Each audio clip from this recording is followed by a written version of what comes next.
haza talibu zu xuluqin boo xoolee fii dane haza talibu mooy étudiant bi wala nga ne élève bi zu xuluqin boroom jikko ju baax la.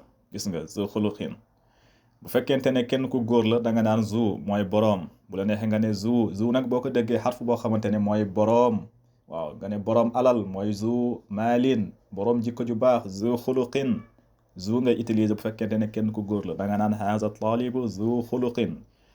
léegi nag bu fekkente ne ku jigéen la da nga naan zaatu. gis nga da nga naan hazihi talibatu zaatu xuluqin. gis nga hazihi talibatu mooy étudiante bi zaatu xuluqin boroom jikko ju baax la mooy boroom xol bu baax la mooy zaatu. bu fekkente ne kenn ku jigéen la da nga naan zaatu nga bàyyi si xel.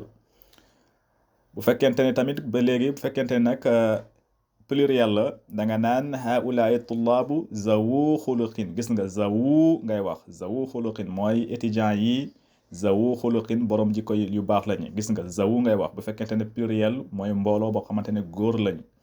bu fekkente ne mbooloo mi nag ay jigéen lañu da nga naan zawaatu. gis nga haulaai talibaatu zawaatu xuluqin ngeen bàyyi ci xel bu baax a baax.